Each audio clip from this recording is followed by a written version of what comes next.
अगर आप राजस्थान माध्यमिक शिक्षा बोर्ड कक्षा 12 इतिहास विषय के विद्यार्थी हैं तो आज का वीडियो आपके लिए अति महत्वपूर्ण साबित होने वाला है, क्योंकि इस वीडियो के अंदर हम मॉडल पेपर संख्या 3 का सॉल्यूशन करेंगे, जो कि आपकी जो बोर्ड परीक्षा है उसके लिए अति महत्वपूर्ण साबित होने वाला है। आपकी बोर्ड परीक्षा 24 मार्च से होगी, पहले 3 मार्च से होने वाली थी, अब 24 मार्च से होगी।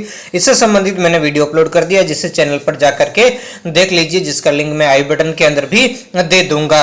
तो इसमें सारी मैंने कंप्लीटली उसके बारे में जानकारी दी गई है। और इसके अलावा इससे पहले के 3 मॉडल पेपर आपने नहीं देखे तो वो भी आप प्लेलिस्ट में जाकर देख लीजिए, जिसका लिंक मैंने आई बटन के अंदर दिया हुआ है। वहां से सीधा आप उसके ऊपर जा सकते हो और कुछ महत्वपूर्ण मैंने प्रश्न आंसर उनका भी सॉल्यूशन उसमें करवाया हुआ है। और आज का वीडियो आपके लिए खास इसलिए है क्योंकि इस वीडियो के अंदर मैंने जो 2 नंबर वाले आपके प्रश्न हैं उनके प्रश्न लिखित रूप से इसके अंदर मैंने शामिल किए, यानी आपको किस तरीके से उनके आंसर देने वो मैंने इसके अंदर बताया हुआ है। और उसी तरीके से आपको आंसर दो ताकि आपके एग्जाम के अंदर कोई भी नंबर कट नहीं होने वाला।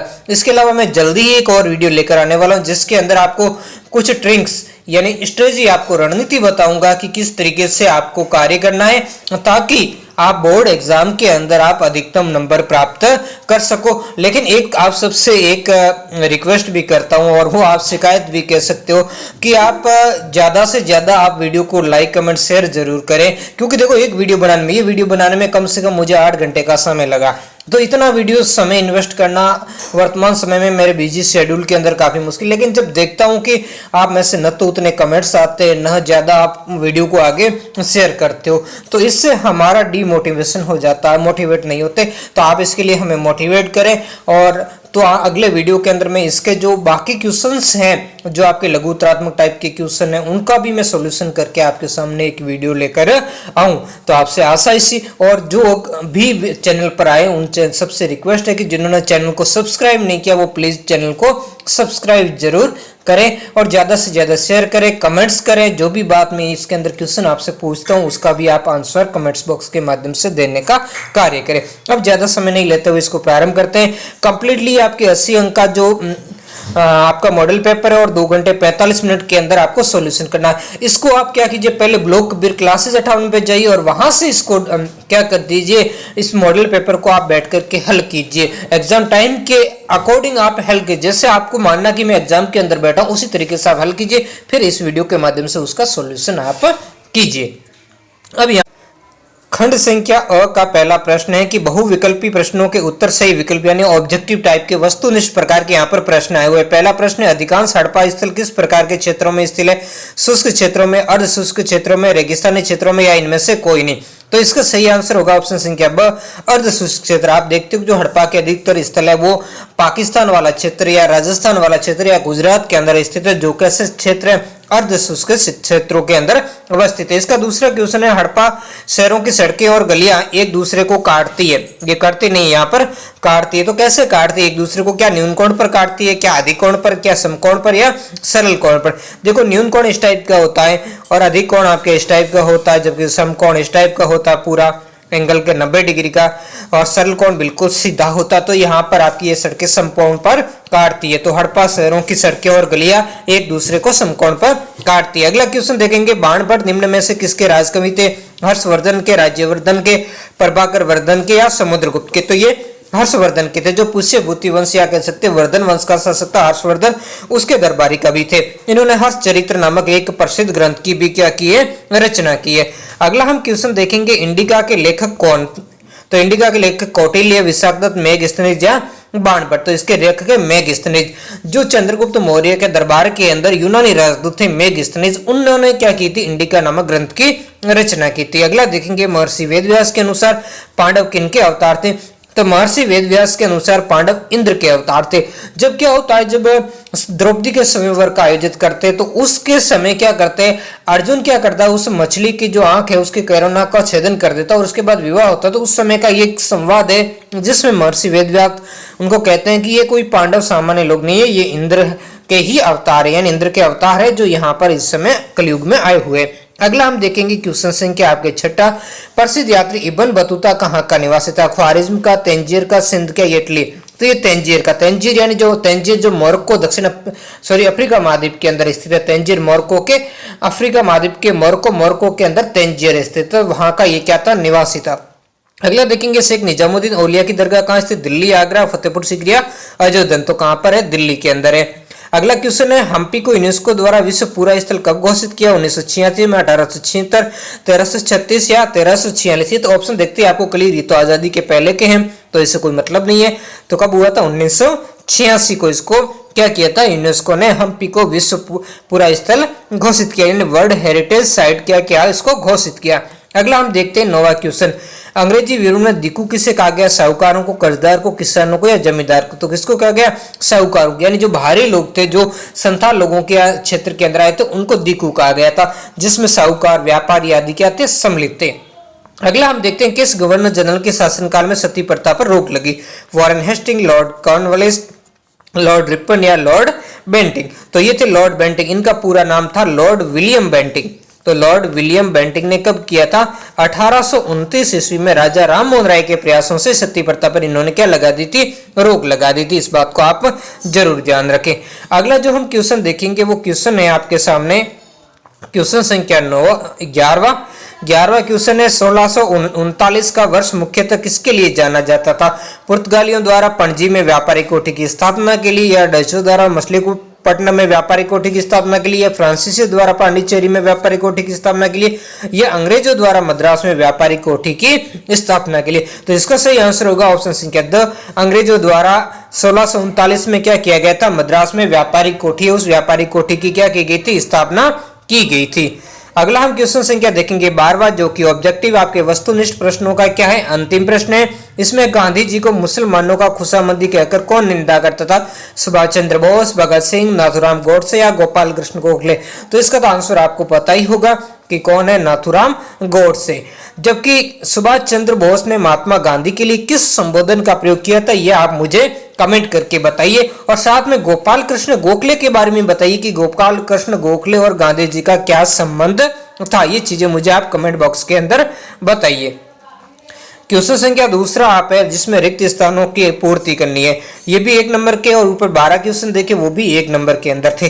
तो इसके अंदर जो आपका क्वेश्चन संख्या पहला है कि प्रांतक प्रथम ने संत कवि अपार समंदर सुंदरार की धातु मूर्ति व रिक्त स्थान मंदिर में स्थापित की थी। कौन सा मंदिर था? तो वो शिव का मंदिर था। तो यहाँ आपको लिखना है शिव मंदिर में। कौन से मंदिर में? शिव मंदिर में स्थापित की थी। यहाँ तो मंदिर तो आ गया, तो आपको केवल लिखना है शिव मंदिर में स्थापित, शिव नाम ही लिखना है। अगला देखते हैं फ्रांसिस बुकानन के विवरण से रिक्त स्थान जनजाति के बारे में पता चलता, तो यहाँ पर आपका सही आंसर हो जाएगा संथाल जनजाति। अगला देखते हैं अवध को बंगाल आर्मी की, तो बंगाल आर्मी की पौधशाला कहा जाता है। क्या कहा जाता है? पौधशाला, या इंग्लिश में आप इसको लिख सकते हो नर्सरी कहा जाता है। क्या कहा जाता है? नर्सरी या पौधशाला कहा जाता है। अगला देखते हैं कलकत्ता के स्थान पर दिल्ली को कब राजधानी? तो यहाँ लिखोगे 1911 में भारत की क्या बनाया गया था? राजधानी बनाया गया। पूरी डेट आपको ध्यान देना, तो 12 दिसंबर 1911 को थी। अगला हम देखते हैं इसका क्वेश्चन संख्या 5 है कि रिक्त स्थान ने गांधी जी को 1 वर्ष तक ब्रिटिश भारत की यात्रा करने की सलाह दी थी। तो किसने दी थी? ये थे गोपाल कृष्ण गोखले। कौन थे? गोपाल कृष्ण गोखले ने। अगला हम देखते हैं कि वासरमैनपेट में रंगसास और कौन रहते थे? और यहाँ पर धोबी रहते थे। ठीक है, तो ये हो गया आपके जो रिक्त स्थान वाले 6। क्वेश्चन संख्या 3 के निम्न अति लघुतरात्मक प्रश्नों का उत्तर एक पंक्ति या एक शब्द में देना। पहला क्वेश्चन है मौर्य शासकों की राजधानी पाटलिपुत्र का वर्तमान नाम? तो वर्तमान नाम इसका पटना, जो कि वर्तमान बिहार राज्य की क्या है? राजधानी। ये पाटलीग्राम नामक गांव पर इसकी क्या की गई थी? स्थापना की गई थी। और बिहार राज्य के पटना के पास में कुसुमपुरा गांव है, वहां से इसके हमें क्या मिले? अवशेष मिले। अगला दूसरा, स्त्री धन को क्या कीजिए? परिभाषित कीजिए। तो विवाह के समय स्त्री को मिले उपहारों पर स्त्री का स्वामित्व माना जाता है और उसे ही स्त्री धन के नाम से जाना जाता है। अगला क्वेश्चन देखेंगे किस विदेशी यात्री ने नारियल और पान की घटनाओं का उल्लेख किया था? तो ये कौन था? ये यात्री था इब्न बतूता। आप मुझे कमेंट में बताइए इब्न बतूता कहां से भारत की यात्रा पर आया था? ये कमेंट बॉक्स में आप मुझे लिखकर बताइए। अगला हम देखते हैं कि फ्रांसवा बर्नियर ने अपनी कृति किसे समर्पित की थी? तो जो फ्रांसवा बर्नियर, ये भी कहां से आया था? मुझे कमेंट में बताइए कहां का यात्री था, यानी कौन से देश से ये भारत की यात्रा पर आया था? तो इसने अपनी जो कृति है अपने शासक कहां का था वो तो मैं नहीं बताऊंगा, आपको कमेंट में बताना है। अपने शासक लुई 14वें को इसने क्या की थी? समर्पित की थी। अपना जो शासक था लुई 14वां, उसको इसने क्या की थी? समर्पित की थी। अगला क्वेश्चन हम जो देखेंगे वो है कि संवेग को विष्णु की प्रेयसी मानकर अपनी प्रेम भावना चंदों में व्यक्त करने वाली अलवार संत कौन थी? ये अलवार संत अंडाल थी। अंडाल कौन थी? अंडाल। आप साथ में कमेंट बॉक्स में ये भी बताइए कि इस अध्याय के अंदर एक तो जो विष्णु की पुजारी थी वो तो अंडाल के रूप में, एक शिव की भगत और महिला थी संत, उसका क्या नाम था? आप मुझे कमेंट करके बताइए। अगला क्वेश्चन संख्या 6 देखेंगे, रेतवाड़ी बंदोबस्त का जनक किसे कहा जाता है? तो रेतवाड़ी बंदोबस्त का जनक मुनरो और रीड को कहा जाता है। जो कैप्टन मुनरो है और जो रीड है उनको क्या कहा जाता है? इसका जनक कहा जाता है। और ये उस समय के जो ब्रिटिश भारत के 51% क्षेत्रफल पर इस बंदोबस्त को लागू किया गया था। अगला देखते हैं भाड़ा पत्र क्या है। तो देखो, भाड़ा पत्र एक ऐसा दस्तावेज था जिसमें रेत लिख कर देते थे कि वो जमीन और पशुओं को ऋणदाताओं से किराए पर ले रहे। इसको थोड़ा ध्यान से समझना। इसमें होता क्या था, लगान इतना अत्यधिक होता था कि किसान उस लगान को समय पर नहीं दे पाते थे। इस कारण वो क्या हो जाते थे? साहूकारों के कर्जदार बन जाते थे। साहूकार या जमींदार के क्या बन जाते थे? वो कर्जदार बन जाते थे। अब जब उनको देने के लिए कुछ भी नहीं होता था, कर्ज चुकाने के लिए, तो जमींदार या साहूकार उसकी क्या करते थे? धन संपदा, पशुओं आदि सबको क्या कर लेते? जमीन आदि सब कुछ किसानों से उस कर्ज के बदले हड़प लेते थे। और वापस अब देखो, किसान को खेती बिना तो वो अपना गुजारा करेगा कैसे? तो वही किसान के अपनी ही जमीन, अपने ही पशु वापस ऋण देने वाले से उसको किराए पर लेनी पड़ती थी। और इसके लिए जो बॉन्ड भरा जाता था, यानी जो लिखा पढ़ी की जाती थी, जो अनुबंध किया जाता था, उसे ही भाड़ा पत्र के नाम से जाना जाता है। अगला जो क्वेश्चन संख्या 8 है, वो क्वेश्चन संख्या 8 कह रहा है कि मनुस्मृति के अनुसार चांडालों के 2 कर्तव्य आपको बताने हैं। तो कर्तव्य संख्या पहला मैं आपको बताता हूं कि चांडालों का कर्तव्य संख्या पहला, उन्हें गांव से बाहर रहना होता था। कर्तव्य संख्या दूसरा, उन्हें क्या करना थे? फेंके हुए बर्तनों का इस्तेमाल करना पड़ता था। अगला आप लिखना चाहते लिख सकते हो, वे जो मरे हुए लोगों द्वारा छोड़े गए वस्त्रों आदि को क्या करते थे? वस्त्र गहने आदि उनको क्या करते थे? पहना करते थे। इसके अलावा और भी उनमें लिख सकते हो, वो रात्रि के समय गांव या शहर के अंदर वो नहीं आ सकते थे। और जब भी उन्हें आता होता था, सड़कों पर चलना होता था, उन्हें खपचियां बजानी होती थी। ऐसे खूब सारी जो इसके बारे में जो चांडालों के कर्तव्यों का आपकी बुक्स के अंदर वर्णन है, उनमें से कोई भी 2 आपको यहाँ पर लिखने थे। अगला क्वेश्चन 9 देखेंगे, फ्रांसवा बर्नियर के भारत आगमन का कारण आपको लिखना है। किस लिए आया था फ्रांसवा बर्नियर, वो आपको यहाँ बताया। तो फ्रांसवा बर्नियर अनेक जैसे यात्री भारत में आए, वैसे भी ये यात्री मुगल साम्राज्य में अवसरों की तलाश में आया था, यानी अपने काम के लिए, अपना जॉब ढूंढने के लिए यहाँ पर आया था। अगला हम 10वां देखते हैं, इब्न बतूता ने भारत में कितने प्रकार की डाक व्यवस्था का वर्णन किया? तो इब्न बतूता ने 2 प्रकार की डाक व्यवस्था का वर्णन किया भारत के अंदर। एक थी उल्लुक और दूसरी थी दावा। अब देखो, उल्लुक और दावा क्या है? उल्लुक जो अश्व डाक व्यवस्था थी और जो दावा है वो क्या थी? पैदल डाक व्यवस्था थी। अगला क्वेश्चन हम देखेंगे, वो क्वेश्चन संख्या है कि सहायक संधि प्रणाली कब और किसके द्वारा तैयार की गई थी? तो जो सहायक संधि प्रणाली है वो 1798 ईस्वी में उस समय के तत्कालीन जो गवर्नर जनरल थे लॉर्ड वेलेजली द्वारा ये क्या की गई थी? तैयार की गई थी। अंतिम क्वेश्चन देखेंगे 1 नंबर का, आंग्ल मराठा तृतीय युद्ध कब हुआ था? तो तृतीय जो आंग्ल मराठा युद्ध है वो कब हुआ था? 1817-18 के अंदर हुआ था। और इस युद्ध में फाइनल रूप से मराठे हार गए थे और भारत के अंदर क्या हुआ था? अंग्रेजी प्रभुत्व की स्थापना हो गई थी। यानी अब भारत के अंदर अंग्रेजों को चुनौती देने वाला कोई भी नहीं रहा था। अब हम अगला देखेंगे, खंड संख्या ब प्रारंभ करेंगे, जिसकी उत्तर सीमा आपको 50 शब्दों में देनी है। और उनकी उत्तर सीमा मैंने यहाँ पर आपको बताई हुई है कि किस टाइप से आपको अपने आंसर लिखने हैं और उनके माध्यम से आपको क्या करने हैं? इनके आंसर देने और इसी टाइप से लिखने, ताकि एग्जाम के अंदर आपके अच्छे नंबर प्राप्त हो जाए। तो पहला 14 क्वेश्चन देखेंगे, गणेश्वर जोधपुरा संस्कृति की कोई 2 विशेषता बतानी है। तो आपको ऐसे आंसर में आपको क्वेश्चन रिपीट नहीं करना है, आपको सिर्फ उत्तर लिखना है, क्वेश्चन संख्या लिखनी है और फिर यहाँ पर आपको उसका उत्तर लिख देना है। ऐसे जैसे ये क्वेश्चन का थोड़ा सा भाग रिपीट करना है कि गणेश्वर जोधपुरा संस्कृति की 2 विशेषताएं, फिर आगे लिखना है इस संस्कृति के विशिष्ट मर्दभांड हड़पाई मर्दभांडों से क्या है? बिनते, पहले लिख दी। दूसरी आप लिखोगे यहाँ तांबे की वस्तुओं की असाधारण संपदा मिली है। अगला हम देखते हैं क्वेश्चन संख्या 5 कि ब्राह्मणों द्वारा धर्मशास्त्रों की रचना क्यों की गई थी? तो यहाँ पर आप लिखोगे कि नई नगरीय परिवेश में विचारों के आदान प्रदान से आरंभिक जो विश्वासों और व्यवहारों पर प्रश्न से न लगाए, इसलिए ब्राह्मणों द्वारा समाज के लिए विस्तृत आचार संहिताओं के रूप में धर्मशास्त्रों की क्या की थी? रचना की थी। अगला हम जो क्वेश्चन देखेंगे वो क्वेश्चन है आपके छठा, सातवाहन काल में माता इतनी महत्वपूर्ण क्यों थी? ये सारे क्वेश्चन 2 नंबर के हैं कि सातवाहन काल में आपको लिखना उत्तर में या उत्तर क्वेश्चन संख्या लिख के लिखोगे कि सातवाहन काल में निम्न कारण से महिलाएं क्या थी, महत्वपूर्ण थी। पहला हम लिखेंगे सातवाहन राजाओं को उनके माता नाम से चिन्हित किया जाता था। दूसरा आप लिखोगे माता विवाह के बाद भी अपने पति के गोत्र ग्रहण करने की अपेक्षा अपने पिता के गोत्र को ही कायम रखती थी, जो ब्राह्मणीय व्यवस्था से क्या था, उलट था। ब्राह्मणीय व्यवस्था में क्या होता था, स्त्री का गोत्र चेंज हो जाता था और स्त्री को अपने पिता का गोत्र की जगह अपने पति का गोत्र रखना पड़ता था, जबकि यहाँ पर क्या था, इससे ठीक है उलट स्थिति। इस तरीके से आप पॉइंट बनाकर लिखोगे, आपका एक भी नंबर यहाँ पर बिल्कुल भी नंबर कटने की संभावना नहीं, आपको फुल नंबर मिलेगा और आपका जो एग्जामिनर है या आपका जो चेकर है कॉपी का, वो भी क्या होगा, प्रभावित होगा और आपको फुल मार्क्स आपको प्राप्त होंगे। क्वेश्चन संख्या हम देखते हैं 7वां। इब्न बतूता भारतीय डाक प्रणाली देखकर चकित क्यों हो गया था? इब्न बतूता भारतीय डाक प्रणाली की कार्य कुशलता देखकर इसलिए चकित हो गया कि इसमें न केवल लंबी दूरी तक सूचनाएं भेजना व उधार प्रेषित करना संभव हुआ, बल्कि अल्प सूचना पर माल भी भेज सकते थे, क्योंकि उसने देखा कि जो दिल्ली से लगाकर लाहौर के बीच की जो दूरी है वैसे पैदल 50 दिनों में तय की जाती है, तो जबकि इस डाक प्रणाली द्वारा वह दूरी 5 दिनों के अंदर तय की जा सकती थी और 5 दिनों के अंदर सुल्तान तक जो सूचना है वो सुल्तान को क्या हो जाती थी, मिल जाती थी। अगला हम देखते हैं क्वेश्चन संख्या 8।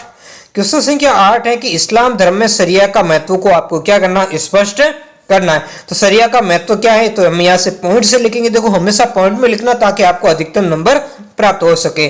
तो शरिया मुसलमान समुदाय को निर्देशित करने वाला कानून है, ये कुरान शरीफ और हदीस पर क्या है, आधारित है। अगला हम क्वेश्चन संख्या 9 देखेंगे कि विजयनगर साम्राज्य के पतन के कोई 2 कारण लिखने हैं। तो हम यहाँ पर लिख देंगे उत्तर के अंदर विजयनगर साम्राज्य के पतन के 2 कारण, फिर लिखेंगे पहला, विजयनगर राज्य में शासन प्राप्ति के लिए गृह युद्ध चलते रहते थे और इन युद्धों ने राज्य की शक्ति को क्या कर दिया था, कमजोर कर दिया था। और दूसरा हम लिखेंगे कृष्णदेवराय की मृत्यु के पश्चात विद्रोही नायकों सेनापतियों द्वारा उनके उत्तराधिकारियों को चुनौती दी जाने लगी थी। क्वेश्चन संख्या 10 देखेंगे, लॉर्ड्स महल के बारे में आपको बताना है। कौन सा महल है, लॉर्ड्स महल के बारे में आपको बताना। लॉर्ड्स का मतलब कमल जैसा महल। तो राजकीय भवनों में सबसे सुंदर भवनों में से एक लॉर्ड्स यानी कमल महल था। यहाँ राजा अपने परामर्शदाताओं से क्या करता था, भेंट करता था। ये विजयनगर साम्राज्य से संबंधित है। इतिहासकार मैकेंजी द्वारा बनाए गए मानचित्र से संकेत मिलता है कि लॉर्ड्स महल जो क्या थी, एक परिसदीय सदन था और इसका नामकरण 19वीं सदी में अंग्रेज यात्रियों द्वारा किया गया था। अगला जो हम क्वेश्चन देखते हैं वो क्वेश्चन संख्या है आपके 11। क्वेश्चन संख्या 11 आपको कहेगा कि बंगाल में जमींदारों की असफलता के 2 कोई कारण बताने। तो आपको लिखोगे कि बंगाल में जमींदारों की असफलता के 2 कारण। पहला लिखोगे 1930 के दशक में घोर मंदी की हालत में, ये एक मात्रा यहाँ पर मैप में अनंत जमींदारों का क्या बैठ गया, भट्टा बैठ गया। और दूसरा लिखोगे देहातों में जोतदारों के उदय से जमींदारों की स्थिति को क्या बना दिया, कमजोर बना दिया। अगला यहाँ पर क्वेश्चन आप लिखोगे क्वेश्चन संख्या 12 है, प्लासी का युद्ध कब व किनके मध्य हुआ था? तो प्लासी का युद्ध 23 जून 1757 ईस्वी को अंग्रेजों और बंगाल का जो नवाब था सिराजुद्दौला के मध्य हुआ था। अगला जो क्वेश्चन संख्या आप 13 देखोगे वो है, दक्षिण अफ्रीका से ही गांधी जी को, दक्षिण अफ्रीका ने ही गांधी जी को महात्मा बनाया, ये कथन किन्होंने और किस आधार पर कहा? तो उक्त कथन इतिहासकार चंद्रन देव नेशन ने कहा और उक्त कथन गांधी जी द्वारा दक्षिण अफ्रीका में पहली बार सत्याग्रह का प्रयोग यानी जो अहिंसात्मक साधन है उस साधनों का क्या किया, प्रयोग किया। इसके अलावा विभिन्न धर्मों के बीच सौहार्द बढ़ाने के लिए, जातीय जो भेदभाव होता था उस भेदभाव को समाप्त करने के लिए और महिलाओं के प्रति जो भेदभाव है उनको खत्म करने के प्रयासों के आधार पर उनको ऐसा कहा गया था। अगला जो हम देखते हैं वो क्वेश्चन संख्या 14 है कि ब्रिटिश प्रेस में लॉर्ड कैनिंग का मजाक क्यों उड़ाया गया था। साइड में मैंने फोटो भी इसका मेंशन कर रखा है, उस फोटो को भी आप देख लीजिए कि गवर्नर जनरल कैनिंग ने ऐलान किया कि नरमी और दया भाव से ही सिपाहियों की वफादारी हासिल करने में क्या मिलेगी, मदद मिलेगी। तो ब्रिटिश प्रेस ने क्या किया था, उसका मजाक उड़ाया था। और हास्यप्रद व्यंग्य की ब्रिटिश पत्रिका थी जिसका नाम था पंच के पन्नों में एक कार्टून में कैनिंग को एक भव्य नेक बुजुर्ग के रूप में दर्शाया गया, जैसा कि आप साइड में देख रहे हो। अगला क्वेश्चन संख्या 15 है, इब्न बतूता को हठीला क्यों कहा गया? इब्न बतूता को हठीला इसलिए कहा जाता है क्योंकि उन्होंने यात्रा करने का बहुत ही शौक था। वो नए नए देशों और लोगों के विषय में जानने के लिए दूर दूर के क्षेत्र तक गया और यात्रा मार्ग की बाधाओं यथा बीमारियां, डाकुओं के आक्रमण, एकांकीपन आदि की परवाह किए बिना उसने लंबी यात्राएं की थी। इसी कारण उसे हठीला यात्री कहा जाता, क्योंकि जब भी कोई उसके साथ चलने को तैयार नहीं होता था वो अकेला ही चल पड़ता था। तो इस तरीके से इसी कारण उसकी इस जिज्ञासा के जुनून के कारण उसको हठीला यात्री कहा जाता है। अगला हम देखते हैं क्वेश्चन संख्या 16, जो कि आपके इसका अंतिम क्वेश्चन है, जो आपके 2 नंबर वाले प्रश्न है खंड संख्या ब का अंतिम है कि लॉटरी कमेटी ने कलकत्ता नगर निगम हेतु कौन से निर्णय किए थे। तो लॉटरी कमीशन ने कलकत्ता नगर नियोजन हेतु निम्न निर्णय किए। पहला लिखोगे आप, पॉइंट बनाकर लिखना, अच्छे नंबर प्राप्त होंगे। शहर का नया नक्शा बनाया ताकि कलकत्ता को नया रूप दिया जा सके। दूसरा, शहर में हिंदुस्तानी आबादी वाले हिस्से में सड़कें बनाना और नदी के किनारे से अवैध कब्जे हटाना। तीसरा देखेंगे, शहर के भारतीय हिस्से को साफ सुथरा बनाने के लिए कमेटी ने बहुत सी झोपड़ियों को साफ किया और गरीब मजदूरों को वहां से बाहर निकाल दिया। अब आपके खंड संख्या 6 के क्वेश्चन है, जो आपके बड़े वाले क्वेश्चन है, इनके आपको आंसर चाहिए तो आप मुझे कमेंट करके बताइए, मैं इनके लिए अलग से वीडियो बना दूंगा। ये देखिए 17वां क्वेश्चन, हड़प्पा सभ्यता का सबसे अनूठा पहलू गृह स्थापत्य का विकास था, समझाइए। तो ये कीजिए, अथवा में मोहनजोदड़ो व हड़प्पा के नगर नियोजन की वर्तमान संदर्भ में उपादेयता स्पष्ट कीजिए। वर्तमान संदर्भ वाले क्वेश्चन अगर आपको नहीं आते क्वेश्चन तो मैंने पिछले साल इससे संबंधित वीडियो बनाया हुआ है, उस वीडियो को आप जरूर देखिए। चैनल के अंदर जो मिशन मेरिट वाले पार्ट के अंदर अपलोड है, जिसमें आपको जो सिंधु सभ्यता वाले बहुत सारे उसके अंदर आपको पार्ट मिल जाएंगे और वो सारे के सारे आपके इसी वाले टॉपिक में हैं। और जो ब्लॉग है कबीर क्लासेज 58 उस पर भी आपको लिखित रूप से प्राप्त हो जाएगी। तो इसमें से या इसमें से दोनों में से एक करना है। फिर 18वां है, अभिलेख आज भी इतिहास की जानकारी के महत्वपूर्ण साधन है, व्याख्या करनी है। या तो ये कीजिए या फिर ये वाला, मगध महाजनपद के सबसे शक्तिशाली महाजनपद बनने के क्या कारण थे। अगला देखते हैं क्वेश्चन संख्या 19।